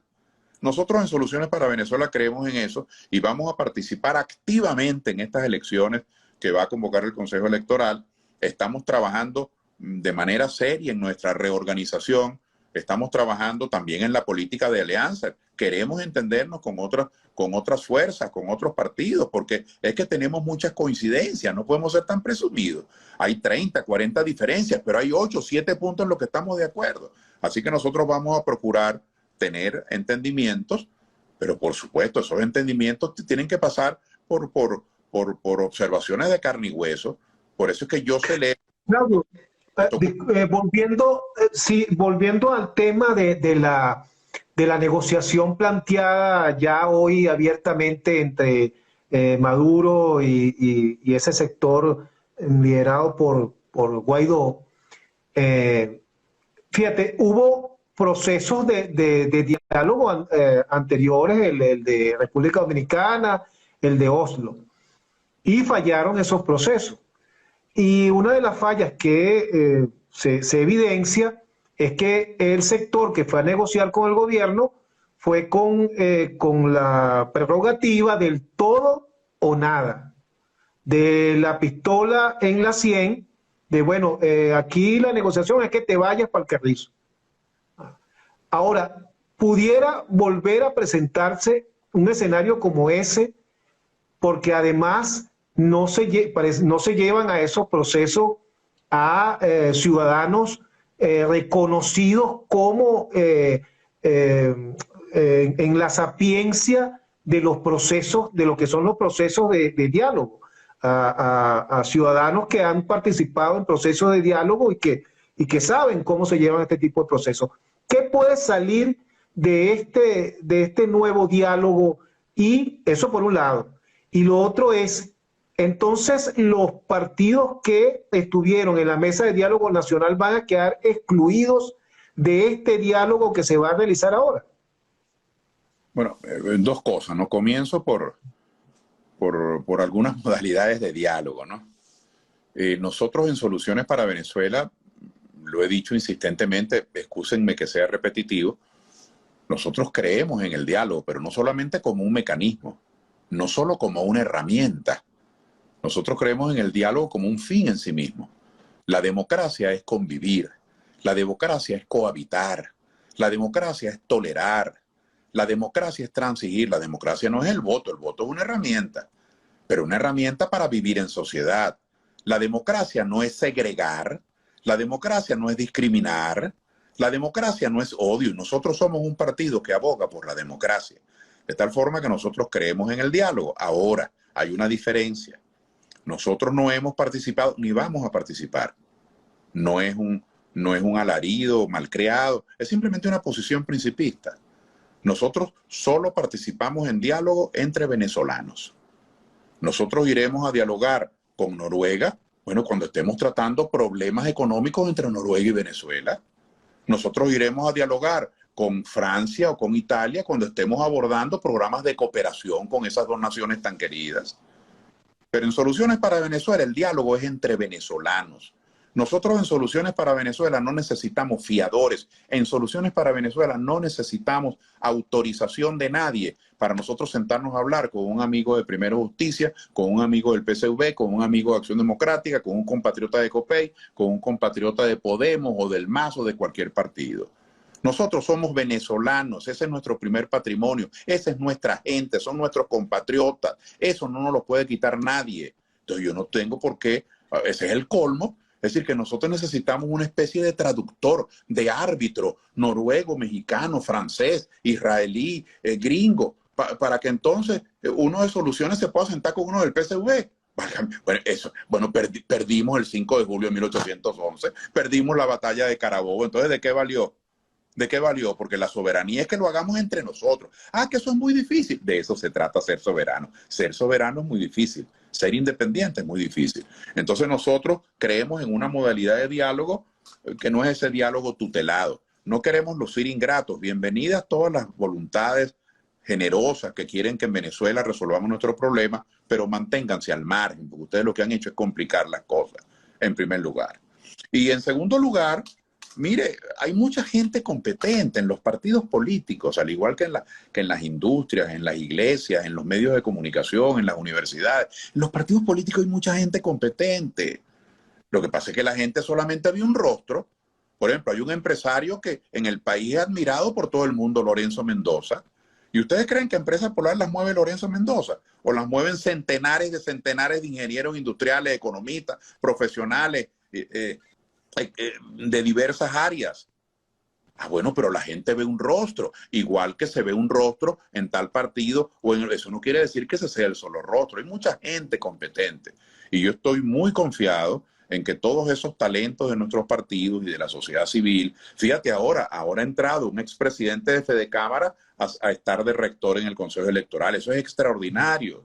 Yo creo que Francisco Martínez está dando una lección extraordinaria. Yo creo que Ricardo Cusano, con su propensión al diálogo, está dando una lección maravillosa, porque antes hubo líderes empresariales que más bien transmitían la idea de que meterse en política era una cosa que daba asco, que mejor era no contaminarse con esos corruptos de los partidos y de la política. Bueno, esa imagen perversa y además malintencionada no es la que tienen Cusano y Francisco Martínez. Entonces Venezuela está por darnos grandes sorpresas. Hay mucha gente talentosa que se va a salir de esos lugares comunes, José, y que va a construir un país en base al diálogo, a las rectificaciones con valentía. Hay que rectificar porque hay una cantidad de disparates que no se pueden volver a hacer. Mire, usted analiza muchas de las políticas de Maduro en los últimos 3 años y son completamente distintas de las políticas del presidente Hugo Chávez. Ah, pero eso les cuesta hablarlo a los amigos del PSV, porque eso es meterse con una cosa sagrada que ahí no se puede tocar. Bueno, y ese es otro debate. Ese es otro debate. Es decir, pero el cambio político en Venezuela está operando. Y yo estoy confiado que en estos próximos años no solamente podemos lograr un cambio en la conducción de Venezuela, en la presidencia y en las gobernaciones, en las alcaldías, sino que podemos lograr un cambio de conducta, que es lo más. Podemos sustituir esta pícara tendencia a la agitación, a la descalificación, a la segregación, al careo, a la extinción del contrario, a prostituir al otro, a las guerras sucias. Bueno, ojalá se hiciera un inventario de lo que se invierte en guerra sucia. Es una cosa insólita, es una cosa insospechada. Se sustituya por una política seria de cooperación, de entendimiento. Bueno, yo sé que eso es menos noticioso, pero en Venezuela yo hago votos por eso. Claudio. Bochinche. Y bueno, lo decía Francisco Alejandro, bochinche. La República del Bochinche. Esa metáfora vale para muchas situaciones, ¿no? Pero es así, eso es así. Y bueno, es un poco... Ya estoy llegando al final del espacio y no quería que finalizar esta conversación con tu persona sin abordarte en relación a un tema que es sumamente preocupante para todos los venezolanos, aunque pareciera que para algunos no. Y es lo que está sucediendo, lo que viene sucediendo desde marzo, específicamente, en el estado Apure. Esa situación donde venezolanos, donde soldados venezolanos han perdido la vida enfrentando y defendiendo la patria contra agresores extranjeros, en este caso disidencia de la FARC. ¿Cómo podemos observar ese proceso que se está llevando allá y ¿Cuál debe ser la actitud de los venezolanos frente a esa realidad que tenemos allí mismo? Mire, hay oficios, caramba, muy difíciles. Esos soldados, esos oficiales que permanecen anónimos durante tantos años y que los ciudadanos quisiésemos que fueran anónimos siempre. No quisiéramos conocerlos nunca, porque si el país nunca está en guerra, si el país siempre está en paz, nuestros oficiales y nuestros soldados serán siempre personas que pasarán bajo el manto del anonimato. Dios quiera que sea así en las próximas décadas siempre, siempre, porque queremos es la paz. Ahora, cuando se presentan momentos de convulsión, de confrontación, momentos de violencia, y nuestros soldados tienen que actuar, bueno, entonces allí es donde uno observa con admiración, con un respeto que honramos por siempre, el sacrificio de nuestros soldados.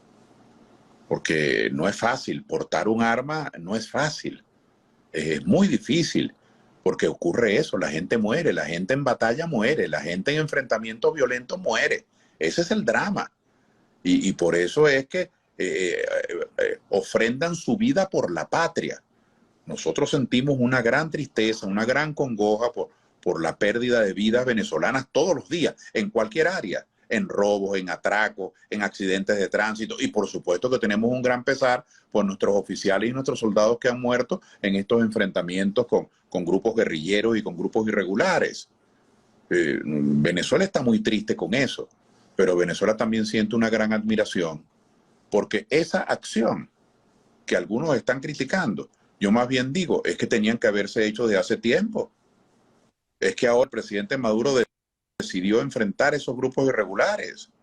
Es que no hay otra manera de hacerlo. Esos grupos irregulares no se les puede pedir, señores, por favor, ustedes tienen la bondad de desalojar el territorio mañana a las 3 de la tarde. Eso es un chiste, eso es una ironía, eso no es verdad. Es decir, allí el gobierno colombiano desde hace más de 40 años, y en los últimos 25 años particularmente, pero desde hace más de 40 años, en toda la historia de la guerrilla colombiana, los gobiernos de Colombia, los diferentes gobiernos de Colombia tomaron como una vía estratégica convertir el oriente del país, es decir, la frontera con Venezuela, en un aliviadero. Es decir, los dejaban ir para reducir y para minimizar los enfrentamientos violentos con la guerrilla en el centro, en la capital y en el Pacífico. Entonces tenían como camino libre, pues como puerta franca, lo que llaman los aliviaderos hacia el oriente, que es la frontera con Venezuela. Y Venezuela fue lesionada por esa política de Estado colombiana de convertir su frontera oriental en un aliviadero de la guerrilla. Eso se hizo mucho más notorio en los últimos años, bueno, por las relaciones formales e informales de esos líderes guerrilleros con el presidente Chávez, y particularmente después que el gobierno del presidente Chávez asumió la difícil y complicada tarea de ser facilitador en las gestiones de paz entre las Fuerzas Armadas Revolucionarias de Colombia y el gobierno colombiano. Entonces, haber sido facilitador en esas gestiones de paz ha puesto de bulto también esa cercanía. Yo he escuchado los comentarios, ¿no?, y los análisis que hacen algunos, que si estos enfrentamientos es del gobierno para facilitarle a un grupo de traficantes que se beneficie por encima de otro grupo y tal. Hay 40.000 especulaciones, ¿no? Y hay especulaciones para todos los gustos. Ahora, lo cierto es que el territorio venezolano es sagrado y que la soberanía se ejerce, entre otras cosas, garantizando la soberanía del territorio, la integridad del territorio. Y en territorio venezolano, aunque hay algunos sectores radicales o extremistas de la oposición que parecieran estar más bien abogando en favor de esos grupos guerrilleros, que están en desacuerdo con que el gobierno los desaloje y que creen que el gobierno está actuando mal al desalojarlos. Yo creo que no. Yo creo que las Fuerzas Armadas están teniendo una posición firme, una posición digna. Ahora es una posición riesgosa, porque esos grupos guerrilleros que están actuando allí, o esos grupos irregulares, como algunos les llaman eufemísticamente, porque creen que es un insulto llamarlos guerrilleros, son grupos guerrilleros. Lo que pasa es que hay diferentes tendencias. Hay guerrilleros que todavía son soñadores, hay algunos que se han prostituido en el tráfico de drogas y en los secuestros y en las acciones delictivas, pero estos grupos guerrilleros no pueden estar en territorio venezolano. Así que yo creo que el ejército venezolano y el gobierno de Venezuela ha hecho bien al enfrentarlos con coraje. Ah, que todavía eso es insuficiente y que hay otros, pues tendrá que enfrentar a los otros también. Pero no se le puede pedir al gobierno, cualquiera que sea el gobierno de Venezuela, ah, pero es que usted antes no los enfrentó. Eso es otro tema de discusión. Eso, tú sabes que esto me recuerda mucho como esa anécdota un poco coloquial, ¿no? Del cura, el sacerdote que le está armando un lío, está regañando a los feligreses que están ahí en la misa por los que no van. Entonces regañan a los que están por los que no van. Entonces hay algunos haciendo crítica al gobierno porque antes no se actuaba. Eso era antes, pero ahora está actuando. De tal manera que yo creo que en un curso elemental de realpolitik, de poner los pies sobre la tierra, ¿cómo se le puede pedir al ejército venezolano que cierre los ojos? Además, esto crea un precedente muy serio. De aquí en adelante, este mismo gobierno, no importa cuáles sean los vínculos políticos, cualidades tengan con esos líderes de la guerrilla colombiana, este mismo gobierno ya no puede dar un paso atrás. Ya ha asumido la responsabilidad de garantizar la soberanía territorial. Ahora, es un caso doloroso, los enfrentamientos, eso trae muerte. Por eso es que ser policía, ser soldado, que muchos encima del hombro, que son oficios nobles y oficios sacrificados en obsequio del pueblo, bueno, tienen estos riesgos. Así es. Claudio, finalmente, la salud del pueblo venezolano está hoy atravesando una situación más difícil que en otros momentos por la situación de la pandemia. El gobierno no ha presentado un plan de vacunación al país. Hay incertidumbre sobre la adquisición de la cantidad necesaria de vacunas para inmunizar al pueblo venezolano. ¿Cuál es la posición de ustedes frente a esta situación bueno, que está pasando el tiempo y no se resuelve? Bueno, yo observo dos centros de análisis. Hay uno, vamos a llamarlo, hay un microcentro de análisis. A Venezuela han llegado 850.000 dosis. Esas dosis, yo he tenido conocimiento que a adultos mayores le llegan mensajes de texto, le llegan correos por diferentes plataformas indicándoles dónde se van a vacunar. Se está vacunando a muchos adultos mayores en muchísimas zonas del país. Yo sí comparto la crítica de que, aunque eso está ocurriendo, no tengo la menor duda, tengo constancia de que se está vacunando. Pero se está vacunando, por supuesto, cantidades de personas muy pequeñas, porque las dosis que han llegado son solamente 850.000. Y esas 850.000 divídelas por dos, porque a cada paciente hay que ponerle 2 dosis. Es decir, que en el fondo son 425.000, en el mejor de los casos, los venezolanos que están siendo iniciados. Y yo comparto la observación de que al menos a lo mejor hay un plan de vacunación, pero los venezolanos no lo conocemos. Yo me he enterado tangencialmente que en efecto están llegando por la plataforma Patria, por otras plataformas, correos y mensajes de texto a personas de la tercera edad que le dicen: a usted le corresponde vacunarse tal día en tal sitio. Eso está ocurriendo, pero yo no conozco que sea. El plan debe existir, pero el plan no lo conocemos. Así que yo comparto la observación sobre la ausencia de un plan de vacunación. Pero luego hay una observación que quiero hacer de orden ya de política. El problema de fondo no es solamente de Venezuela, José. El problema es del mundo. El problema es que no hay vacunas. El problema es que no hay vacunas. Los argentinos, los colombianos, los peruanos no han llegado todavía al 2% de la población vacunada. El único país en Sudamérica que está adelantado es Chile, que lleva el 26% de la población vacunada. El caso de los Estados Unidos y de Israel son 2 casos excepcionales en el mundo. Los franceses y los italianos no han llegado al 7% de la población vacunada. Los españoles y los ingleses no han llegado al 9% de la población vacunada. El problema es un problema de oferta y vacunas todavía. Los laboratorios se están empleando a fondo. Bienvenida sea esta nueva vacuna china que ahora salió. Ojalá que la vacuna cubana termine de pasar toda su fase de experimentación. Es decir, ojalá que haya más oferta en el mercado mundial. Los mismos rusos sacaron ahora un tercer tipo de vacuna. Bueno, bienvenidas todas las vacunas de fondo. En Venezuela y en 100 países más es que no hay vacunas suficientes. Ese es el problema de fondo.